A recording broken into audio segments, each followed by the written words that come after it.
Hi, this is Kevin Burke of Rachel's Vineyard. Welcome to Oceans of Mercy. In my first interview with today's guest, Elliott Cohn, Elliott shared about his first abortion experience with a woman who conceived their child as part of her participation in a satanic coven of witches. The destruction of their child in the womb by abortion was some kind of perverse ritual to acquire dark spiritual powers for members of the coven. I know this sounds like the script of a horror movie, but this really happened. And if you need to watch that episode when you get a chance. Elliott's second abortion experience was very different, but no less diabolical and tragic. The mother of this child was forced to abort by a raging alcoholic father. And the abortion that took place later was later in the pregnancy when their baby was 6 months old. This father threatened this poor young woman at gunpoint at their family home. He grabbed her by the arm, he dragged her to the car, shoved her inside, and took her to the abortion center. He threatened to kill her and her mother if she did not follow through with the abortion. I wonder what kind of reproductive health care and expert counseling this family and this traumatized young woman received at the abortion center. You could be assured that they merely took the money and took the life of their grandchild and of this poor woman's son or daughter. As a result of this later term abortion experience, this young woman can no longer have any children. Let me repeat that because it's not uncommon, particularly in later term procedures. As a result of her later term abortion experience, this mother can no longer have children. That was the only child that she will have conceived. And she had tried to take her life to commit suicide on 2 occasions. Praise be to God, through prayer and through professional counseling, she's on the road to healing. Unfortunately, she ended the relationship and never told Elliott about the pregnancy, or Elliott would have intervened. She later contacted him and shared the story, which is how we know about it, of course, today. Elliott was kind enough to come back and share more with us today on Oceans of Mercy. As the Supreme Court is poised to release its decision on the Dobbs abortion case, and that may, we pray, reverse the Roe v. Wade decision itself. Elliott, your story and what it reveals about what abortion proponents call choice has never been more important for the public to hear. So thanks again for coming on to Oceans of Mercy. That's my pleasure. This is, like you said, the world needs to know about this. You have a unique perspective on the abortion issue. We had a chance to talk the other day, and it really comes out of your experience, both of your traumatic experience of abortion. In particular, the whole issue of forced abortion, which is so speaks so powerfully in your second abortion testimony. But that whole issue of forced abortion, you have a very unique perspective on that as a father. Could you share some of that with our listeners? Yes. So when I got really involved in the pro-life movement after God called me into service, I very quickly noticed that not only was there a lack of focus on the expectant fathers that had lost their children, but that there was also, and appropriately so, a very special kind of caring and empathy that comes out when we discuss the topic of forced abortion. So what I'd just really like to point out to everyone is that because of the way that the laws are structured in our country, even if Roe v. Wade is overturned, what I'm about to say still won't change. It'll take action within our local communities. If you're a good man, if you're a truly good man, even if you're married, you don't have any rights at all when it comes to a woman's abortion decision. She can have an abortion and not tell you, so on and so forth. So my position and our position and what we're trying to get the public to realize is that since the evil demonic abortion industry has been so successful at dividing men and women, and calling this a woman's issue, and men feel like they don't have the, any say over this. Well, technically, that's actually correct. They don't have any say. The only thing they can do is really enter into what one gentleman explained to me felt like hostage negotiations with his wife. So while the topic of forced abortion for the mothers does get a lot of focus, what I'd like to point out is that every single abortion that's taken place, every single one of them in this country, we're talking, upwards of 70 million, the fathers had no say.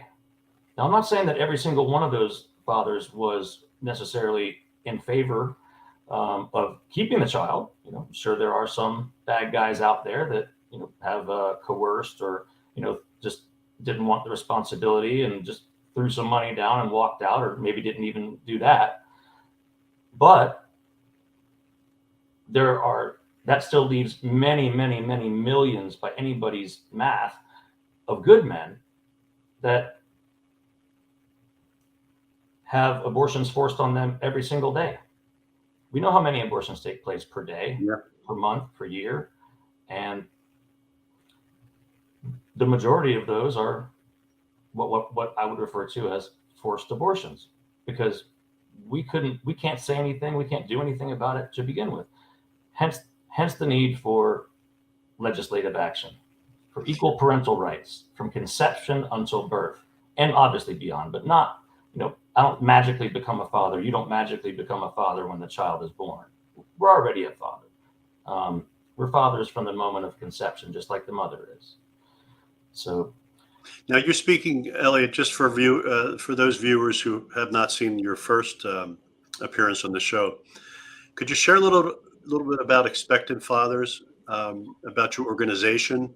Because you're kind of referencing, I think, the mission of Expectant Fathers, and so please fill them in on a little bit on that. How, if you could start with, how did you come to have that idea, that vision of this?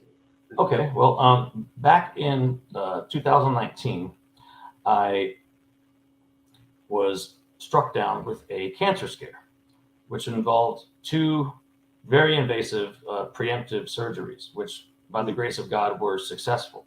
As a result of that, I needed to be on bed rest for long periods of physical healing, just because of where it was in my body. So while I was on bed rest, I could no longer stay busy and keep my mind occupied, because, as I mentioned in our first broadcast,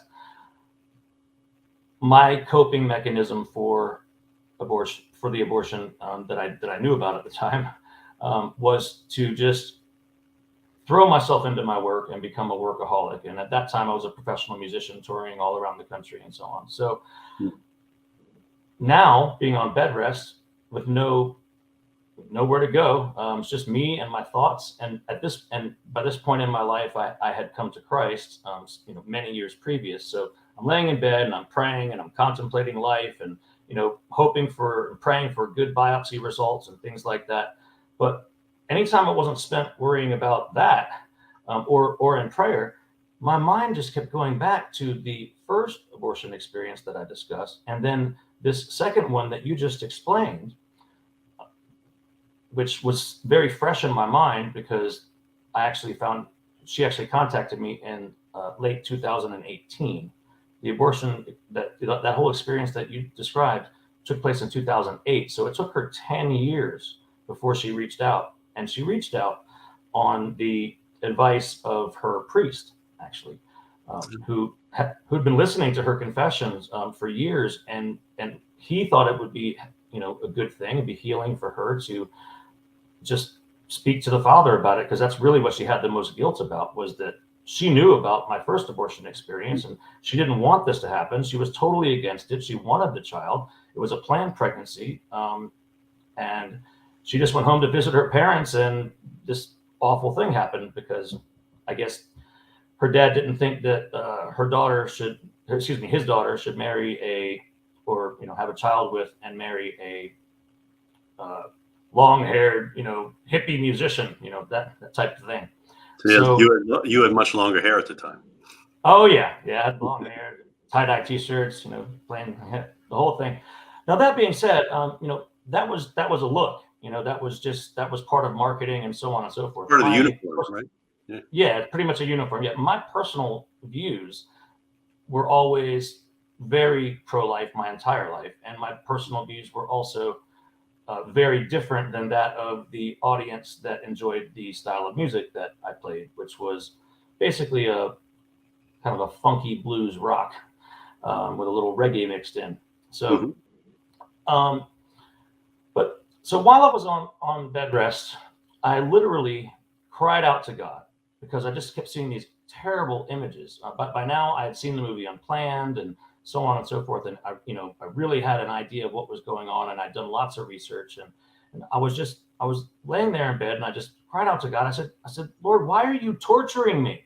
I mean, I wasn't angry with God, but I was frustrated, and I felt a warmth and a lucidity come over me that I've never felt before.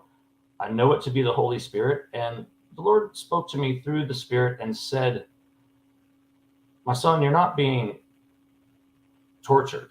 Because I said, why are you torturing me? He said, you're being called. And in that moment, I had basically, it's kind of difficult to explain because it's a moment between, myself and God. But in that moment, I knew exactly what I needed to do. And that was to start at a bare minimum, a support group for other men who had experienced things like I had experienced. And so I called some friends from church and we started talking about it. And then as we were talking about names, we realized that, because the name that we had settled on, Fathers Without Voices. But then we realized that's not specific enough. So we actually added the word expectant, even though it made it a little awkward to say, expectant fathers without voices. It's kind of a mouthful. But we really needed to focus on the fact that we're dealing with that specific 9-month period where you are a father and you have absolutely no rights and no say over what happens to your child when your child is at its most innocent and precious and in need of a father's care. And of course, the only way to do that is to properly support and care for your wife or your girlfriend or whatever your particular personal situation may be. So that led us down the road of researching, are there any laws on the books? Are there, can a man protest? Can he go to the court and, if he knows his partner is abortion minded, or if he finds out that somebody is coercing her or pressuring her to have an abortion, instead of going and having a physical confrontation with that person that might be pressuring them or coercing them, we wanted to know, is there any legal recourse that we could take? Could we go to the court and petition, for the life of our own baby, for our own child? And we found out that unfortunately there are no such laws in any state throughout the entire country. So we immediately realized that was, in addition to raising awareness and changing hearts and minds and really bringing people into the fold and getting men to rise up and speak out, we knew that a lot of the work that we need to do is within the legal system, because it was within the legal system that abortion became, quote unquote, acceptable in our society. Excuse me, Elliot, do you think that if Roe v. Wade is reversed, do you think that some states will become have more of an openness to the rights of fathers in these situations? Oh yes, absolutely. Okay. Absolutely. Oh yes, yes. Because, well, I think we all know that, and I'm just going to say when Roe v. Wade is overturned, because so when Roe v. Wade is overturned, what we all know is that it is going to get kicked back to each individual state, and I do believe that there will be many states that will outlaw abortion entirely, and of course there'll be some that fall somewhere in the middle with some sort of exceptions, Right. and then there will be other states like probably California, New York, and such, where they will probably just keep abortion legal through all 9 months, and even the horrific legalization of infanticide, which is something that they're actually pushing for as well. Mm. So, but I think that if we can raise the voices of all of the fathers that have been silenced, I mean, we're talking about millions upon millions of men that have had their voices silenced. If we could raise all of their voices and bring all of them into this pro-life fight with, with all of the women that have been in it since the beginning, and not that there haven't been men since the beginning as well, but it's, the ratio, I think most people would acknowledge that it's mostly women have been arguing with women for years. So we just know that we need to raise those voices and speak out in unison. And that will help to put pressure on our local politicians in each state. And it will also help to just change the whole way that we think about and talk about the topic of abortion, because it won't be something that's, the enemy won't be able to come in and say, well, what about bodily autonomy, and what about, this and that? Well, it's like, okay, well, what about the rights of the father? And when I say rights of the father, that brings me to another point, and forgive me for going on for so long on this, but No. when I say the rights of the father, this past Sunday at church, my pastor asked me if I would come up and give a word because it was Father's Day, and I did, and I didn't have anything prepared, obviously, and but what came out was, as Christians, whatever denomination you are, and as Catholics, we all believe the same thing. We all believe that in the Father, the Son, the Holy Spirit, and we know that the only way to the Father is through the Son. Okay, but what was Jesus here for? Jesus was here to teach us all about the joy and love of his Father's kingdom, and that we could access his Father's kingdom through him. So when you think about that from a Christian perspective, from a faith-based perspective, it begs the question, why do we not apply that same line of thinking, the importance of the Father, when it comes to the creation of life, which is the most glorious and amazing gift that God has ever given to all of us humans? So How do you see? I think this is a related question, but I think of it as we're talking about fathers and the rights of fathers and how important it is for them to be, particularly, obviously, we're talking about fathers who understand that it's the fundamental nature and responsibility of their role, which is to love and to care for and to provide and protect, along with the mother, of course, but in a yes. unique way as a father, particularly the protective end. That's part of the calling that God has given us as men. How do you think the denial of that? Men have really absorbed. I've been doing this for 25 years or more, and so many of the abortion stories that I hear, the response of the man so often to the pregnancy and they've absorbed the very effective propaganda, which is that I can't tell you what to do. This is your personal decision. I just want to support you, whatever you decide. Which, of course, Right. which is a death sentence for the child in many cases. But that's kind of what we've absorbed as men. How do you think that this alienation of men, this marginalization of men, has impacted them? Do you think it's had an impact on the broader culture and in our broader family life? That's a huge question, but I'm just curious if you have any thoughts on that. Yes, I do. I would say that well, first of all, the answer is yes. It's definitely impacted society. It's definitely impacted the way that men view things, and it has fueled a a um, a very unhealthy, ungodly way of living, where both men and women, in the back of their mind, kind of feel like there's this kind of easy out, if you will, which we know is not easy. But they, in the back of their mind, for people who haven't experienced an abortion, they think, oh well, so we could, if an unplanned pregnancy happens, or even if a planned pregnancy happens, and I change my mind, you can always have an abortion. So But the marginalization of fathers has definitely impacted society in a major way, because all these terms like toxic masculinity and um, you know uh, no uterus, no opinion, and so on and so forth, have truly made men feel like they don't have any say. Now, and then for the men who really do want their children to be born, and Mhm. the unfortunate circumstance is that, as you mentioned, we've basically been taught for decades and decades and decades, generations now, that the loving and caring and most, just glorious response that a man can say to prove to that woman that he really loves her when pregnancy is announced is to say, I'll support you whatever you choose. And that's a very effective tactic used by the abortion industry. And it's something that we can easily correct. We just need to let people know that as soon as you enter, as soon as you use the word choice in regards to a conceived child, you're not looking at it as a child anymore. You're just looking at it as some choice that you can make.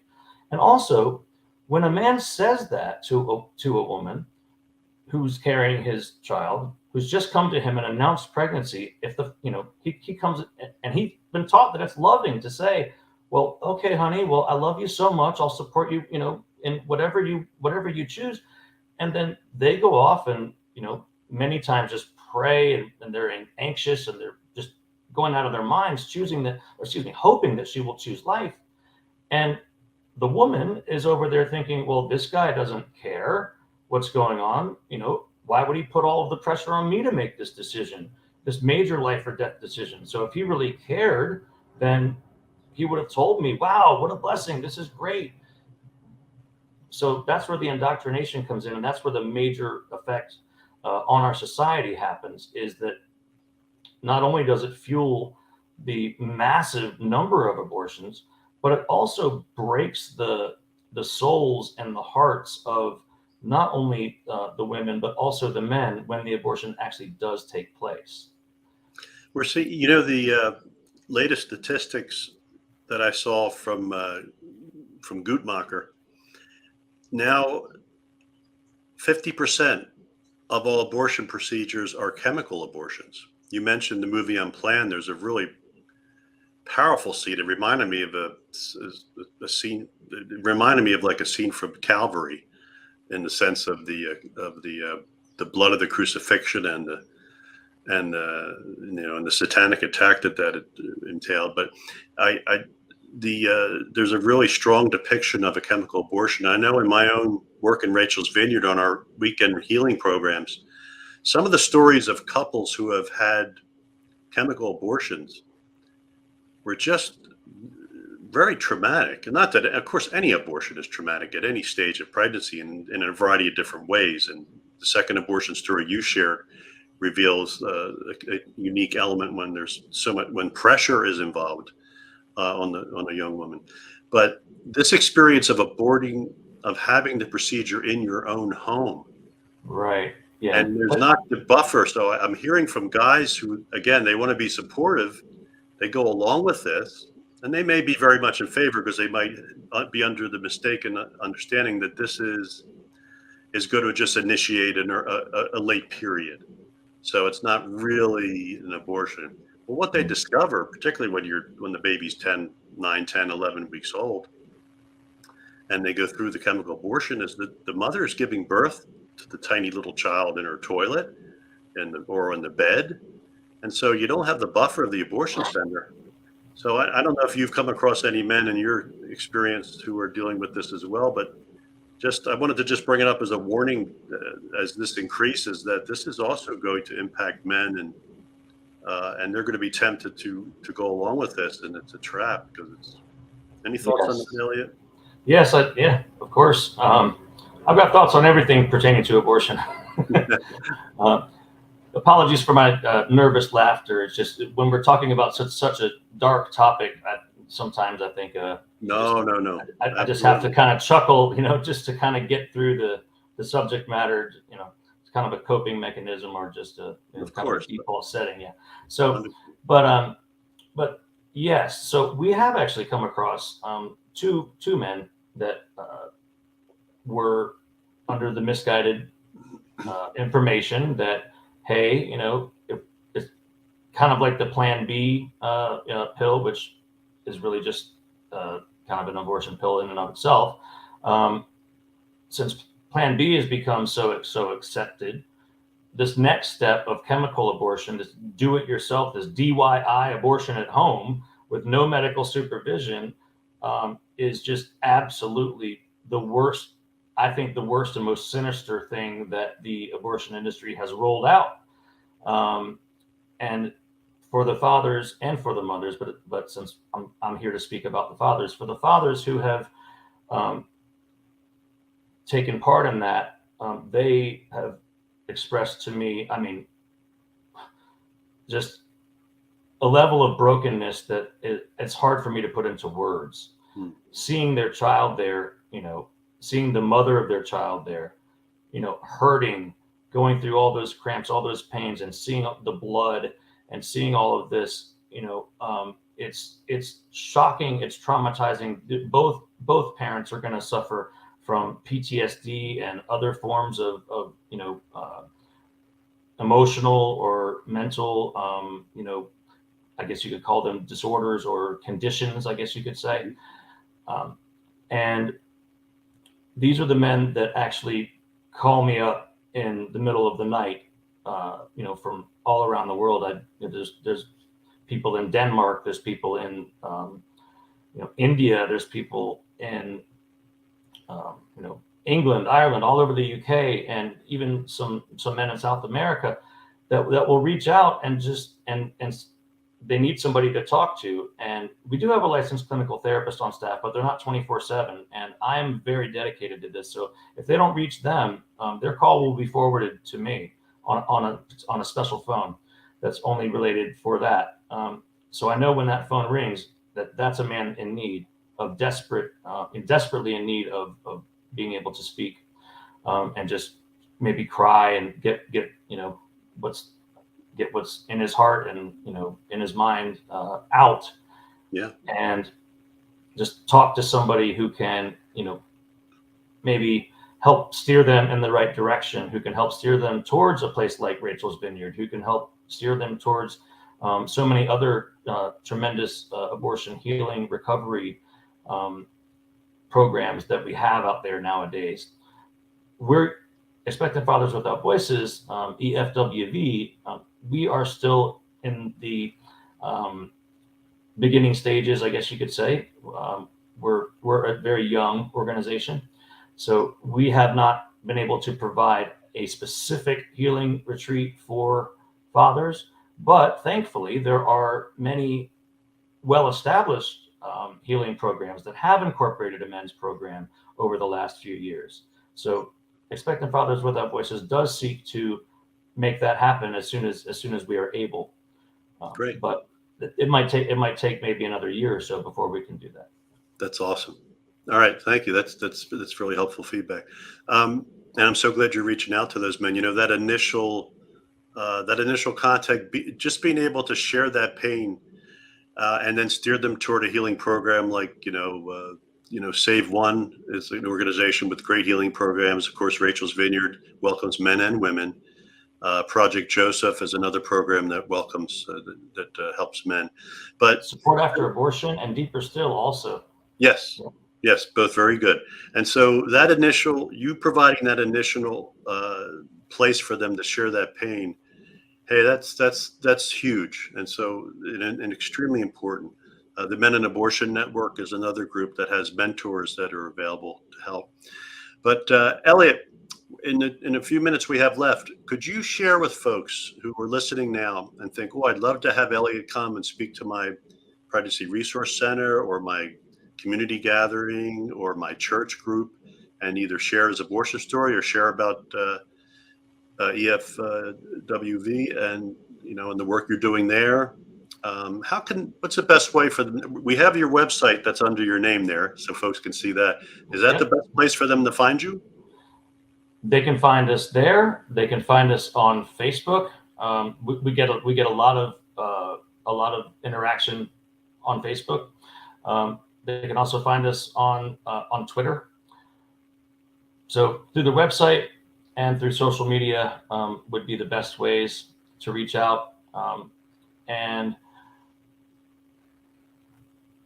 I will just go ahead and say now, honestly, that if there's a man who is really desperately in need, they can message me personally on Facebook, and I will respond to them within a few minutes. That's awesome. I make myself that available. And everybody in my life knows that this is my focus. So no matter where I am, if that's the case, I generally am able to just take the call. I look forward to being able to have a staff of employees or volunteers where they could take these calls. But so far, this has been working, and we've been able to preserve 7 families so far, keep those babies alive, and have the mother and father still be together. So, Awesome. but the best way to reach out really would be just to go to the website. Through the website, they can access our Facebook page and our Twitter account and so on. And we will be expanding over all forms of social media as well. But as I said, we are a relatively new organization. Great. Well, you're new, but boy, you're already hitting the ground running. I'm rattling some cages for sure. And you're also it's clear that you're responding to the Lord's call that He's given you, and of course I could tell you from being a little bit older than you that there's you have quite an adventure ahead of you. But praise God that He's calling you out of your own experience of the Paschal mystery. Yes. And experience of the cross and resurrection in your own life. And so I hope that the Lord continues and will continue to pray for you and pray for your ministry and your outreach to fathers, which is so important and will be even more important in the days ahead after Roe v. Wade is in the dustbin of history. Right, Elliott? Yes, in the pit of hell. Well, yes. As far as I'm concerned. Well, that's where it came out of. So let's hopefully it'll be sent back soon. Well, go ahead. I would be honored to speak to really any audience that would like to know about this. So whether, like you said, whether it be a pregnancy resource center, whether it be a college classroom, whether it's a church, I don't really care where it is. It could be at a dance club, as far as I'm concerned. Right. I will discuss this topic anywhere that I can and with as many people as I can, because it's something that needs to be addressed for not only the good of humanity, but also to glorify God and to just bring things back to the natural, God-given way of creation, and Amen. the way that life was intended to be, before the enemy started convincing us that it was a good idea or that it was liberating to kill our own children. It's a narrative that's pretty easily corrected if you can just speak to somebody. One final thing that I would like to say is just that anytime a woman or a man has contacted our organization and they say, well, we're just not sure if I'm ready to be a father, my response is always, well, you already are a father now, and you already are a mother. Now you just have to ask yourself, would you rather be the father of a living child or a not living child? Wow. And it has to be said with compassion, but when you say that to somebody, especially men, and kind of put it to them that just very directly and rather bluntly but gently, you'd be surprised how quickly they wake up and realize what their paternal responsibilities are, and that they've already started. Yeah, that's powerful. And that they're late to the party, so to speak. Yeah, no, I love that. I think that's really important. I think that's a perfect way to respond to anybody. And I hope our listeners will remember that if there's someone in your family, a niece or nephew, son or daughter, grandchild, whoever it is, somebody at school, your friend. That's a beautiful way to respond to their pregnancy with the truth. And it's a biological, relational, Yes. and spiritual truth, what you just shared. And it can be shared with Yes. charity and with love. And you can also add to that. And I'm here for you as a support. And Of I'll course. Yes, and of course. I'll connect you with some groups that'll help you talk about this more and figure out what's going to be best for you guys and for your baby, and help you, make the best life decisions for yourself and for your baby. So that's great. Yes. And it also works very well on when you're dealing with somebody who's not a person of faith, you know, Right. um, because it's just practical, and you can just go straight to the science of it and explain that, from the moment of conception, there's a unique DNA, and it's an individual third party, separate and apart from the mother and the father, and it truly is like they truly are a mother or a father, Yes. mother or father of that child. So it's very effective, even if people are not people of faith. You can Yep. just kind of explain the science of it to them, and that will generally get through. Thank you. Thanks. Well, Elliot, thanks so much for being with us again today. And My pleasure. we'll probably have a chance to reconnect in the future, I'm sure, at some point. Thank you. God bless, and God bless your ministry. God bless you too. Thank you for all the amazing work that you've been doing for all these years. Amen. Amen. Well, friends, once again, if you've seen this show before, I'm going to share with you the most important thing I can share at the close of our show, and that is, if you know anyone who has been injured by their participation in abortion in any way, either directly as the mother or father, as a grandparent, maybe your role was like we heard in the story today, where you've come to recognize that you pushed that person to have an abortion, you forced your son or daughter, you threatened abandonment, and you're being crushed by that realization now. The Lord and his mercy, it's so deep, deeper than the ocean, and he's ready to welcome you back. There are healing programs available, abortionforgiveness.com. Just go to that website, put your zip code in, and you'll find Rachel's Vineyard and other healing resources in your area. Dear friends, thanks again for being with me today on Oceans of Mercy.